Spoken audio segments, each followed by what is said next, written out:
Hi, I'm Tim. Welcome to Watchbox, and thanks for logging on. If you love this watch, email me, tmosso at thewatchbox.com, your purchase and pricing email question line for buying this or any watch you see here on our channel, our website, or our social media. Reach out to me directly, tmosso at thewatchbox.com. Today we're discussing a watch that originally launched in 2018 as the Breitling Navitimer 8.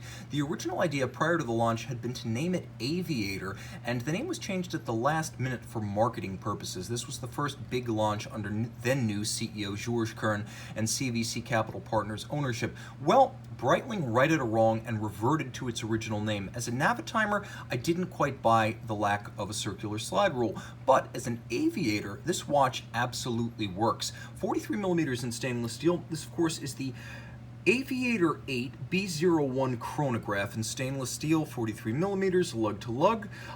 A beefy 50.5 millimeters, but because the end links are pivoted, it doesn't project any farther than that across the wrist. 14 millimeters thick, the timepiece has a spacing between the lugs of 23 millimeters, so it's a nice broad stance on the wrist. The 23 millimeter stance creating a nice modern planted appearance. In conjunction with the lug profiles, it wears well on a smaller wrist. My wrist is 16 centimeters circumference, and one of the aims of the Kern era was to cut down the span of Breitling lugs and bracelets. Mission accomplished. I can recommend this for a wrist as small as 14 centimeters circumference.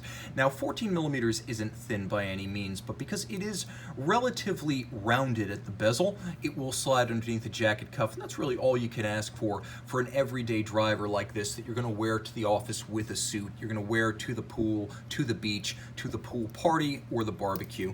Taking a quick look at the hardware, it's nicely made. It's a professional 3-style bracelet, slash cuts with asymmetrical size, finish, and alignment of the links. You can see the staggered centers, satin finished outer faces, polished center, and then satin outer faces with removable links fixed in place by screws. You've got a single fold deployment that's internally polished. It's got a clamshell lock. You can see the Breitling wings have been expunged because Georges Kern wants you to think of Breitling as the land, sea, and air sports company, not just aviation. Inside the clasp, there are 4 divots drilled, so you have a couple of options. You can use your strap tool to change the anchoring point of the bracelet for fine-tuning the fit. Closing everything up, closes with a snick, opens with a snap, excellent tolerances to the clasp. The case is nicely made.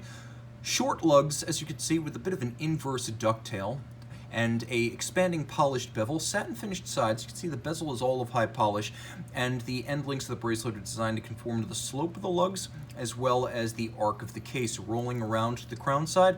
Once again, we see that Breitling logo bereft of its wings. The crown on this watch was designed along with the Premier series to be unique to these newer models launched under Kern, and the knurling is nice, deep, sharp, and rewarding. The crown itself is a screw down, and the watch is 100 meters water resistant, so this is a full service sports watch. The pump style pushers are vaguely vintage in their inspiration, and because of the column wheel of the caliber B01, a very crisp and positive feel to the chronographs. The B01 is one of the best feeling column wheel chronographs in the business. The tactile sensations are off the chart. Now you have a stop seconds or hacking feature by pulling the crown out all the way, and then you have a quick set for the date that allows you to rapidly cycle should the watch run down or encounter an irregular length month. One feature of the original Navitimer 8 that I did not like was the largely uncalibrated bezel, which had a red hash mark index and then no individual indices or numerals. As you can see, that was subsequently changed. Following 2018, Breitling listened to advice and added markings so you could use this bezel more practically as a reference timer alongside the chronograph. So you can see now we have 1, 2, 3, 4, and so on.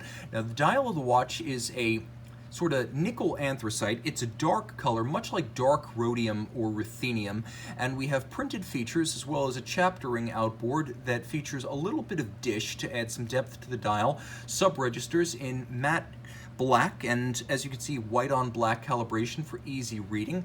The watch, of course, is loomed, and we'll have a loom shot in a moment after we get to the case back. One of the best changes to take place under the Kern era of Breitling is that most watches with movements made by Breitling will have a display caseback. And we have the caliber B01, which, though hidden under solid casebacks for years under the previous Schneider family ownership, looks great. It's a really good looking movement. You can see the column wheel that allows for that crisp action. It also has a vertical clutch, so the chronograph starts without any jump or stagger, and because of the vertical clutch, you can leave the chronograph running with no additional hazard, wear, or tear to the movement. Pivots on 47 joules. It has a 70-hour power reserve. It is a COSC chronometer adjusted in 5 positions, and it beats away at 28,800 vibrations per hour. So it is a very modern style chronograph architecture, and you can see it uses Edicron for adjustment, which allows it to be adjusted very precisely. The finishing here is mechanical, but the architecture, as well as the specific finishing decisions made, allow for a very attractive movement. Don't mistake machine finished for unattractive. This is a really good looking movement that I would actually say is probably more physically attractive than the likewise mostly machine made Hublot Unico or the Omega Caliber 9300 and 9900 series. Email tmosso@thewatchbox.com for purchase and pricing details. And we are back with the Breitling Aviator 8 Chronograph B01.